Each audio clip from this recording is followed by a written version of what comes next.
नमस्कार, स्वागत है आप सभी का डीडी न्यूज में। आपके साथ मैं हूं संध्या शर्मा। आइए अब तक के बुलेटिन की शुरुआत करते हैं हेडलाइंस के साथ। पाकिस्तान का बड़ा कबूलनामा, पीएम शहबाज शरीफ ने मानी नूर खान एयरबेस पर भारत के हमले की बात, बैलिस्टिक मिसाइल दागे जाने की बात भी स्वीकारी। गृह मंत्री अमित शाह आज से 2 दिन के गुजरात दौरे पर। पहले दिन गांधीनगर में कई विकास परियोजनाओं की करेंगे शुरुआत।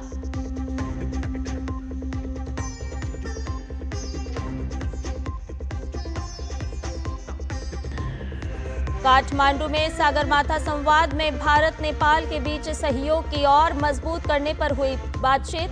पर्यावरण मंत्री भूपेंद्र यादव ने नेपाल के प्रधानमंत्री से दोनों देशों के मैत्रीपूर्ण संबंधों पर भी की चर्चा।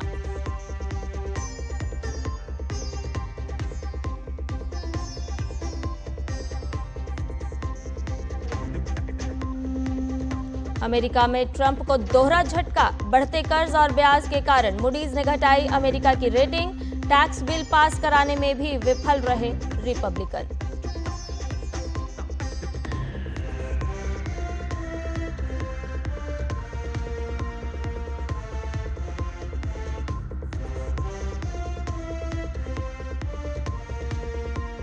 रूस यूक्रेन के बीच कैदियों की अदला बदली पर सहमति। इस्तांबुल में शांति वार्ता के दौरान दोनों देशों के बीच लिया गया बड़ा फैसला।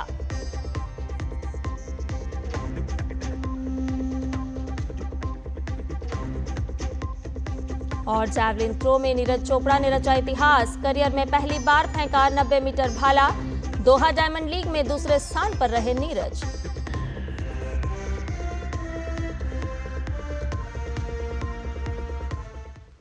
और समाचार की शुरुआत करते हैं इस वक्त की सबसे बड़ी खबर के साथ। जी हां, पाकिस्तान के प्रधानमंत्री शहबाज शरीफ ने पाकिस्तान पर भारत के हमलों की बात स्वीकार कर ली है। भारतीय सेना ने जिस तरह से मुंहतोड़ जवाब दिया, उसके बाद पीएम शहबाज शरीफ ने भारत के हमलों की बात स्वीकारी है। एक बड़ी खबर इस वक्त की आपको बता रहे हैं। नूर खान एयरबेस सहित अन्य ठिकानों पर भारत ने बैलिस्टिक मिसाइल दागी, ये बात स्वीकारी गई। चीनी लड़ाकू विमानों पर आधुनिक गैजेट और तकनीक के इस्तेमाल की बात भी स्वीकारी गई है। भारतीय सेना ने पाकिस्तानी एयरबेस पर मिसाइल से हमले किए। इस वक्त की बड़ी खबर आपको बता रहे हैं, जहां चीनी लड़ाकू विमानों पर आधुनिक गैजेट और तकनीक के इस्तेमाल की बात भी स्वीकारी गई है। तो पाकिस्तान के प्रधानमंत्री शहबाज शरीफ ने पाकिस्तान पर भारत के हमलों की बात स्वीकार ली है। भारतीय सेना ने पाकिस्तानी एयरबेस पर हमले किए। पीएम शहबाज शरीफ ने भारत के हमलों की बात स्वीकारी है। इस वक्त की बड़ी खबर आपको बता रहे हैं। बिग ब्रेकिंग, नूर खान एयरबेस सहित अन्य ठिकानों पर भारत ने बैलिस्टिक मिसाइल दागी। चीनी लड़ाकू विमानों पर आधुनिक गैजेट और तकनीक के इस्तेमाल की बात भी स्वीकारी गई है। तो आपको बताएं कि पाकिस्तान के प्रधानमंत्री शहबाज शरीफ ने पाकिस्तान पर भारत के हमलों की बात स्वीकार कर ली है। एक बड़ी खबर, आधी रात को फोन लगाकर भारत के हमले के बारे में बताया। नूर खान एयरबेस सहित अन्य ठिकानों पर भारत ने बैलिस्टिक मिसाइल दागी। तो ऑपरेशन सिंदूर पर पाकिस्तान का कबूलनामा आया है। भारत के हमले से नूर खान एयरबेस तबाह हुआ है। तो इस वक्त की ये बड़ी खबर, और जैसे जैसे इस खबर पर अपडेट हमें मिलेगा, हम आपको लगातार इस खबर से जोड़े रखेंगे और रूबरू कराते रहेंगे। फिलहाल अगली खबर का रुख करते हैं। आपको बताएं कि केंद्रीय गृह और सहकारिता मंत्री अमित शाह आज से गुजरात के 2 दिवसीय दौरे पर रहेंगे। इस दौरान वो कई परियोजनाओं का उद्घाटन और शिलान्यास करेंगे। अमित शाह गांधीनगर के वावोल में नवनिर्मित प्राथमिक आरोग्य केंद्र का लोकार्पण करेंगे। इसके अलावा गांधीनगर सेक्टर 21 और 22 को जोड़ने वाले नवनिर्मित अंडरब्रिज का भी लोकार्पण करेंगे। अपने दौरे के दौरान अमित शाह पेथापुर में नवनिर्मित प्राथमिक आरोग्य केंद्र का लोकार्पण करेंगे। वो गांधीनगर महानगर पालिका द्वारा जीर्णोद्धार किए गए कोलवाड़ा तालाब का भी लोकार्पण करेंगे। साथ ही गांधीनगर महानगर पालिका और डाक विभाग के विभिन्न विकास कार्यों का उद्घाटन और शिलान्यास करेंगे।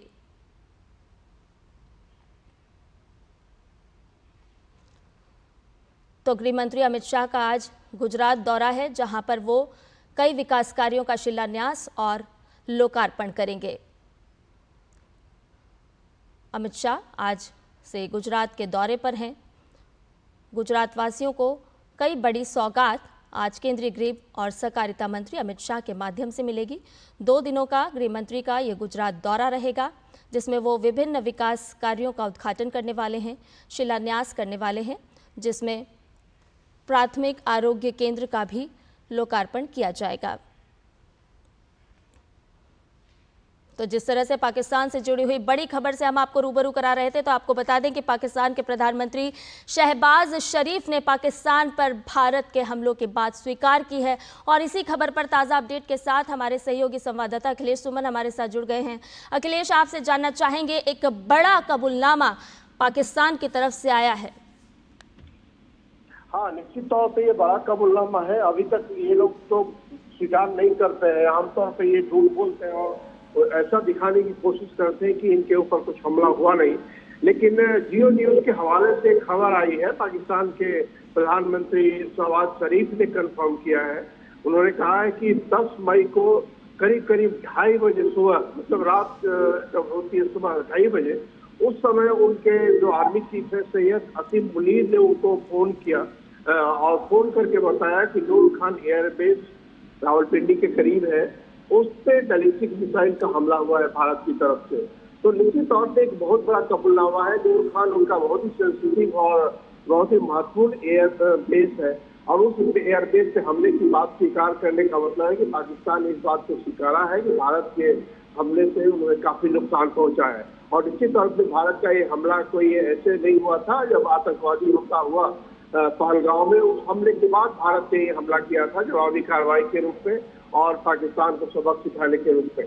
तो निश्चित तौर पे ये जो कबूलनामा है, ये कबूलनामा बताता है कि पाकिस्तान के अंदर जो एक झूठ बोलने की मशीनरी है, उसका भी धीरे धीरे पर्दाफाश हो रहा है कि अभी तक वो एक बात को स्वीकार ही नहीं करते थे कि पाकिस्तान के अंदर कुछ हुआ है, भारत ने कोई नुकसान पहुंचाया है।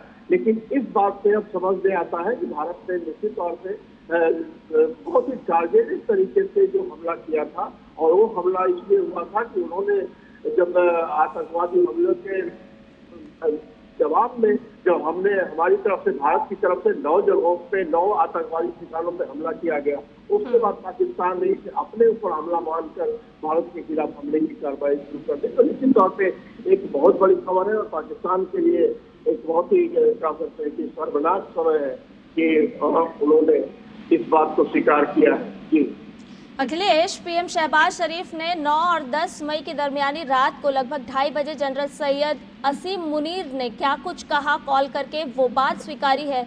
ऐसे में अब कबूलनामा करना किस तरह से इसको भारत की एक कूटनीतिक जीत के तौर पर हम देख सकते हैं, क्योंकि हम देख रहे हैं कि भारत लगातार वैश्विक पटल पर पाकिस्तान का चेहरा बेनकाब कर रहा है। देखिए, निश्चित तौर पे भारत ने जो पहलगाम हमले के खिलाफ 9 जगहों पे जो 9 उनके आतंकवादी अड्डों पर हमला किया, तो यह एक बहुत ही कैलकुलेटेड और बहुत ही टारगेटेड अटैक था उनको सबक सिखाने के लिए और यह बताने के लिए कि भारत के खिलाफ कोई भी आतंकवादी हमला होगा तो उसके बदलाव नहीं किया जाएगा। यह आतंकवादी अड्डों पर हमला था, लेकिन पाकिस्तान ने इसे अपने ऊपर हमला माना और अपने ऊपर हमला मान के उसने फिर भारत के अंदर हमले शुरू कर दिए। यहाँ तक कि आपको पता है कि असैनिक जैसे नागरिक ठिकानों पर हमला शुरू कर दिए पाकिस्तान ने, तब इसके जवाब में भारत ने हमले किए। तो निश्चित तौर पर भारत जो लगातार इस बात को कहने की कोशिश कर रहा था कि पाकिस्तान के जो आतंकवादी लोगों को बचाने की जो मुहिम है उस मुहिम पर हमने हमला किया है, लेकिन पाकिस्तान ने अपने ऊपर हमला माना है। और आज जब शहबाज शरीफ ने इसे स्वीकार कर दिया तो निश्चित तौर से भारत की न सिर्फ कोशिश की है बल्कि भारत की एक रणनीतिक क्या कहते हैं कि अचीवमेंट इसको मान सकते हैं, ऐसे अचीवमेंट मान सकते हैं कि जहाँ जहाँ टारगेटेड अटैक हो सकता है वहाँ किया, कम से कम असैनिक जगहों पे, नागरिक जगहों पे वो नुकसान पहुंचाए हुए। तो जो एक भारत का एक जो नैतिक एक जो स्टैंड था कि हम नागरिक ठिकानों पर हमला नहीं करते, पाकिस्तान की भारत की हम ऐसी जगहों पर हमला करते जिससे उसकी जो सैनिक क्षमता है उसको ट्रिपल किया जाए। क्योंकि आतंकवादियों को बचाने के लिए सैनिक क्षमता का उपयोग कर रहे थे और इसलिए भारत का निश्चित तौर पर भारत की जो छवि है वो काफी अच्छी हुई है और भारत की छवि दूसरे के लिए अच्छी हुई है, क्योंकि भारत ने साबित किया कि हम जवाब देने के लिए हमेशा तैयार है। अगर पाकिस्तान चुप रहेगा, पाकिस्तान की तरफ से हमले नहीं होंगे तो भारत की तरफ से भी हमले होंगे नहीं होंगे। अखिलेश, इस कबूलनामा को हम अंतर्राष्ट्रीय पटल पर किस तरह से समझे, क्योंकि जिस तरह से हम लगातार देख रहे थे कि पाकिस्तान तो ये बात स्वीकारने को तैयार ही नहीं था, लेकिन अब बात सामने आ रही है कि खुद शहबाज शरीफ ये स्वीकार कर रहे हैं कि नूर खान एयरबेस सहित कई ऐसे ठिकाने थे जिस पर भारत ने बैलिस्टिक मिसाइलें दागी। हाँ, निश्चित तौर से आप बहुत चीजें ऐसी होती है जिसे कुछ देर तक छिपा सकते हैं, लेकिन बहुत ज्यादा देर तक छिपा नहीं सकते। और अब पाकिस्तान के लिए संभव नहीं हो पा रहा है जो ज्यादा देर तक छिपाए, इसलिए उन्होंने इस बात को स्वीकार किया है। क्योंकि धीरे कुछ न कुछ देखिए आजकल सोशल मीडिया काफी सक्रिय है, तो सोशल मीडिया पे चीजें आ ही जाती है, तो इसलिए समाज से मुझे लगता है कि बात स्वीकार करनी है। और एक बात ये है कि देखिए सेना और वहाँ की जो नागरिक सत्ता है, जो दैनिक सत्ता है, उसके बीच में भी एक लगातार टकराव बना रहता है। सेना जो है वहाँ की पाकिस्तान की सेना नागरिक सत्ता पे उसको लगाने की कोशिश करती है और इस चक्कर में उसका जो एक वजूद है, इस वजूद का इस तथ्य के दायरे में रहता है। तो भारत ने जो पहले कहा था, भारत तो लगातार उसी बात को कह रहा है और इससे भारत का जो फैन है, भारत का एक्शन पूरी दुनिया में स्थापित किया है कि हम किस तरीके से अगर आतंकवादी हमला होता है तो हम उसके खिलाफ जवाब देते हैं। और निश्चित तौर पर पूरी दुनिया में बहुत कम निशान है कि आतंकवादी की हालत में इस तरह से टेररिस्टिक हमला किया जाए, ताकि इसके जिसकी जो ताकत है आतंकवादियों की ताकत कम हो। लेकिन अगर कोई राज्य सत्ता उसके साथ आती है तो उसको भी असैनिक रूप से पंगु बनाने की कोशिश की जाए। तो हमारी जो राजनयिक क्षमता है, राजनयिक क्षमता जो हम बोलते हैं तो वही कर रहे हैं और आपके दुश्मन देश का वो भी स्वीकार कर रहे हैं कि हमने वही किया है जो हमने कहा। अखिलेश, एक बात तो इससे ये स्पष्ट हो रही है, साफ तौर पर सामने आ रहा है कि भारत जिस तरह से अंतर्राष्ट्रीय पटल पर लगातार पाकिस्तान को बेनकाब कर रहा है, ऑपरेशन सिंदूर जिस तरह से भारत की तरफ से चलाया गया, तो एक बार फिर साफ हो गया है कि पाकिस्तान किस तरह से आतंक को सरपरस्ती दे रहा है। लेकिन अब ये स्वीकार नहीं किया जाएगा। हम देख रहे हैं कि भारत की तरफ से बार बार प्रधानमंत्री नरेंद्र मोदी लगातार कह रहे हैं कि ना तो आतंक को स्वीकार किया जाएगा और ना ही आतंक को संरक्षण देने वालों को स्वीकार किया जाएगा। इसी कड़ी में अब शहबाज शरीफ का यह स्वीकार करना कि हाँ, ऑपरेशन सिंदूर के तहत भारत की तरफ से बड़ी कार्रवाई की गई। हाँ, बिल्कुल बिल्कुल, प्रधानमंत्री मोदी ने लगातार इस बात को कहा है कि पालन देशी मानसिक से भी आतंकवाद एक प्रॉक्सी वार है। अब माना जा रहा है भारत की तरफ से इस तरीके से आतंकवाद एक प्रॉक्सी वार नहीं, आतंकवाद एक ठीक है, क्योंकि आतंकवाद में जो सेना है, उनकी सेना उसका एक सेंट्रल आतंकवादी है और आतंकवादियों को बचाने के लिए सेना आ जाती है सामने। तो निश्चित तौर पर विश्व की तेजी है और इसीलिए अगर इस तरीके की घटनाएं होती है तो उसको यही माना जाएगा, इसी में से मानकर भारत चल रहा है, उसका माकूल जवाब दिया जाएगा।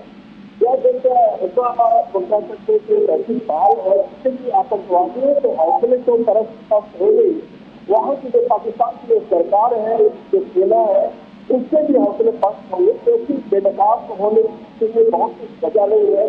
उनके पास पूरी दुनिया जान रही है कि भारत ने जो उत्तर दिया है उससे पाकिस्तान की पूरी जो कह सकते हैं आतंकवाद की श्रृंखला है, उसका ये पूरा कनेक्शन है, नेटवर्क है, इस तरीके से वहाँ की असैनिक सत्ता के साथ तो पूरी तरह उजागर हुआ है। तो और जो नूर खान एयरपोर्ट पे जो उन्होंने स्वीकार किया है कि उसको उस पर भारत के बैलिस्टिक मिसाइल गिरे हैं, तो भारत की इसमें एक ताकत भी स्थापित हुई है कि भारत रावलपिंडी जो उनका गर्व सेंटर माना जाता है वहाँ से पहले सत्ता का, उस गर्व सेंटर से बदल के हम एयरपोर्ट में जाकर हम अगर नुकसान पहुंचा सकते हैं तो चाहते हैं कि समझदार के लिए इशारा काफी होता है, तो उसको समझना चाहिए कि ये इशारा है और अगर और आगे बातें बढ़ी तो आप इशारे से कुछ और भी कदम उठाए जा सकते हैं, डायरेक्ट एक्शन जो है। बिल्कुल जी, बहुत शुक्रिया अखिलेश, तमाम जानकारी हमसे और हमारे दर्शकों से इस बड़ी खबर पर साझा करने के लिए। और इसके साथ ही समाचार में फिलहाल रुक रहे एक छोटे से ब्रेक के लिए, जल्द हाजिर होंगे।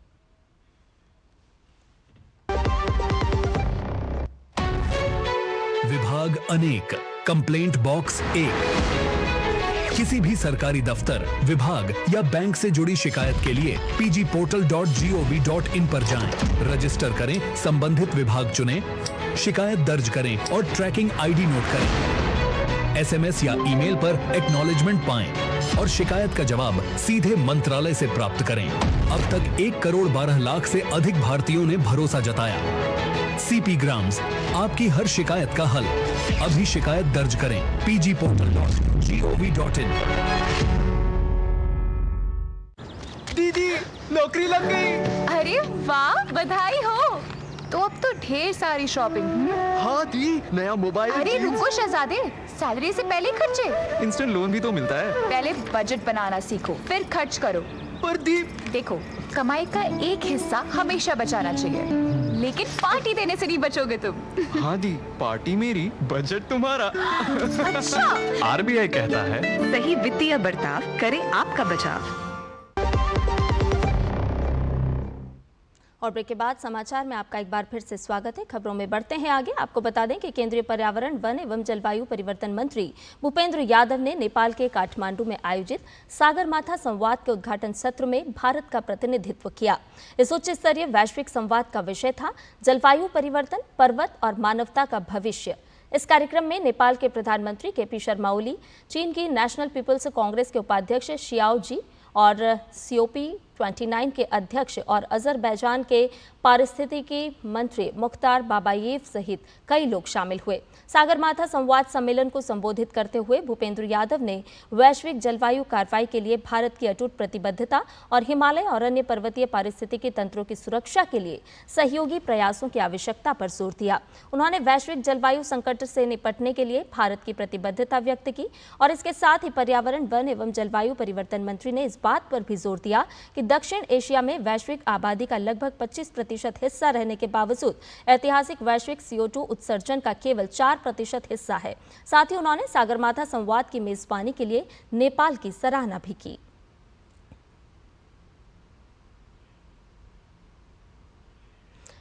और इसके साथ ही अपनी नेपाल यात्रा के दौरान पर्यावरण, वन एवं जलवायु परिवर्तन मंत्री ने प्रधानमंत्री केपी शर्मा ओली से भी मुलाकात की। दोनों नेताओं ने कहा कि भारत और नेपाल के बीच घनिष्ठ और मैत्रीपूर्ण संबंध ऐतिहासिक, सांस्कृतिक, सभ्यतागत और लोगों के बीच संबंधों में गहराई से निहित हैं। साथ ही उन्होंने नेपाल के अपने समकक्ष एन बहादुर शाही ठाकुरी के साथ भी बैठक की। दोनों नेताओं ने पर्यावरण के क्षेत्र में विभिन्न द्विपक्षीय और क्षेत्रीय पहलों में हुई प्रगति की समीक्षा की और आगे के सहयोग के अवसरों पर चर्चा की। इसके साथ ही उन्होंने नेपाल के विदेश मंत्री डॉक्टर आरजू राणा देउबा से भी मुलाकात की। वहीं बिहार में स्थित गया का नाम अब गयाजी कर दिया गया है। पौराणिक, ऐतिहासिक और धार्मिक महत्व के मद्देनजर बिहार के गया शहर का नाम गयाजी किया गया। मुख्यमंत्री नीतीश कुमार की अध्यक्षता में कैबिनेट की बैठक में यह अहम फैसला लिया गया। गया शहर का नामकरण को बदल के उसको गया जी कर दिया गया है। गया शहर का जो नाम है अब गया जी के नाम से वह जाना जाएगा। पौराणिक, ऐतिहासिक, धार्मिक महत्व के मद्देनजर गया शहर का नाम को अब गया जी के नाम से अब जाना जाएगा। यह एक महत्वपूर्ण निर्णय है जो मंत्रिपरिषद ने लिया है। बिहार में स्थित गया शहर का नाम अब गयाजी कर दिया गया है और वो इसलिए क्योंकि पौराणिक, ऐतिहासिक और धार्मिक महत्व के मद्देनजर इसका नाम बदला गया है।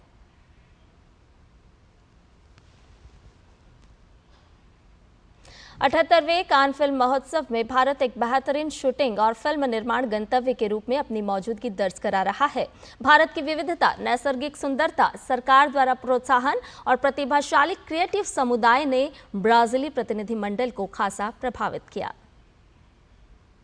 फेस्टिवल में भारत मंडप एक बार फिर वैश्विक ध्यान का केंद्र बना रहा। ब्राजील के प्रोड्यूसर्स और निर्देशकों का एक उच्च स्तरीय प्रतिनिधिमंडल भारत मंडप पहुंचा।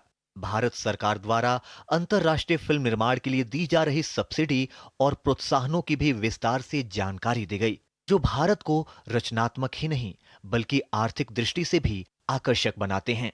It was an amazing meeting because we could change information, change experience, and I think it is good for both of the countries to know what happened about the financial or the improve your industry. So I know that we have many things, common things to explore in terms of culture and history also. So we can for sure develop projects together with India. As a Brazilian filmmaker, it's very exciting to know that Brazil has a treaty with India, and that India has so many incentives. It has the rebate, it has fundings, and it also has amazing professionals.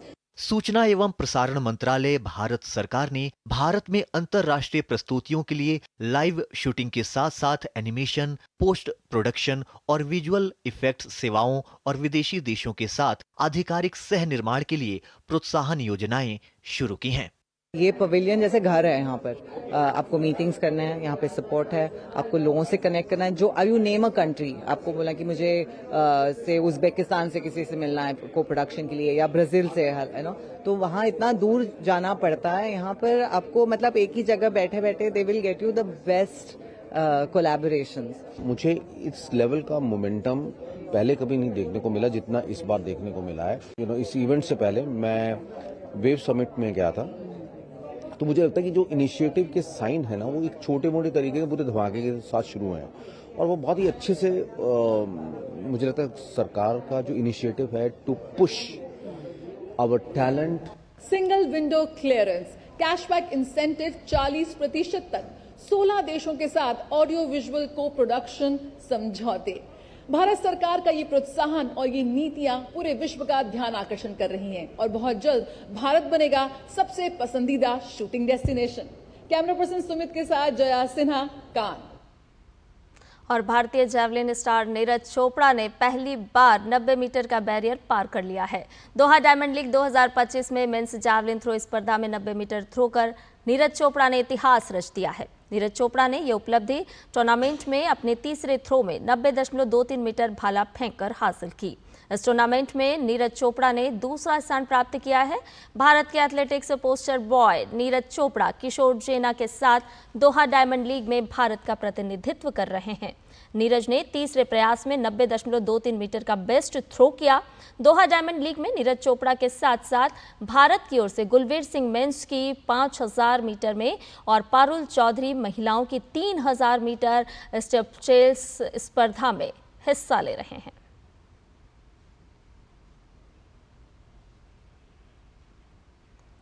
और हफ्ते भर से ज्यादा के break के बाद Indian premiere league IPL 2025 एक बार फिर शुरू होने जा रहा है।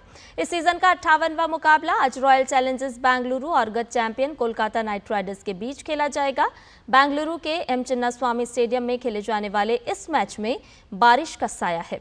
कोलकाता नाइट राइडर्स के 12 मैचों में केवल 11 अंक हैं। KKR को अगर यहां से प्लेऑफ में जगह बनानी है तो उसे बचे हुए सभी मुकाबले जीतने होंगे और ऐसे में अगर बारिश के चलते ये मैच रद्द हो जाता है तो KKR लीग से बाहर हो जाएगा, जबकि RCB प्लेऑफ में प्रवेश कर लेगा। रॉयल चैलेंजर्स बेंगलुरु और कोलकाता नाइट राइडर्स के बीच IPL में अब तक कुल 35 मैच खेले गए हैं। इस दौरान KKR ने 20 मुकाबले जीते हैं, जबकि RCB ने 15 मैचों में जीत हासिल की है। इस सीजन का पहला मुकाबला भी इन दोनों टीमों के बीच खेला गया था।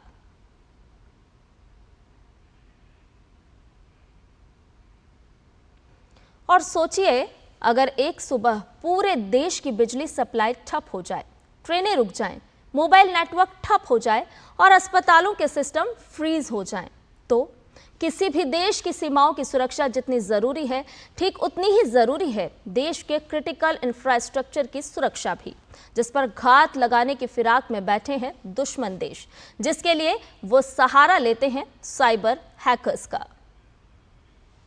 आज के डेट में आर्टिफिशियल इंटेलिजेंस आने के बाद ये सिचुएशन मैं कहूँगा और जटिल हो गए और इसको निपटने के लिए हमेशा आपको एक स्टेप आगे रहना पड़ेगा। हर वक्त आपको नया स्टेप्स अपनाना पड़ेगा। आप कोई भी कंटेंट इस तरीक़े से ना फैलाए, ना फॉरवर्ड करे जो नेशनल इंटीग्रेशन, जबकि threat to the nation, sovereignty, security, friendly relation with foreign nation, इस तरीके से आप नहीं कर सकते। अगर करते तो आपके ऊपर भी कार्रवाई हो सकती। हमें इस वक्त सतर्क रहना चाहिए और बड़ा होशियारी से देखना चाहिए कि क्या हम फॉरवर्ड करें क्या नहीं। और पहलगाम हमले के बाद भारत पर 15 लाख से ज़्यादा साइबर अटैक के प्रयास हो चुके हैं, जो कि भारत के डिजिटल सुरक्षा और क्रिटिकल इंफ्रास्ट्रक्चर के लिए बहुत बड़ा खतरा है। क्या आपको पता है कि इतने संवेदनशील समय में देश की डिजिटल सुरक्षा के प्रति क्या है आपकी जिम्मेदारी? तो जानने के लिए देखिए साइबर अलर्ट आज रात 9 बजे सिर्फ डीडी न्यूज़ पर। साइबर अलर्ट में इस बार होगी बात देश की सुरक्षा से जुड़े साइबर पहलू की, क्रिटिकल इंफ्रास्ट्रक्चर जिन पर लगातार हो रहे हैं हमले। साइबर सिक्योरिटी इज ए की एलिमेंट ऑफ नेशनल सिक्योरिटी। एक मिनट के अंदर कुछ लाखों अटेम्प्ट्स होते हैं, हमारे DRDO नेटवर्क्स होते हैं, डिफेंस की नेटवर्क, पावर नेटवर्क, सब नेटवर्क। और इसके साथ ही समाचार में फिलहाल इतना ही। मुझे दीजिए अनुमति। नमस्कार।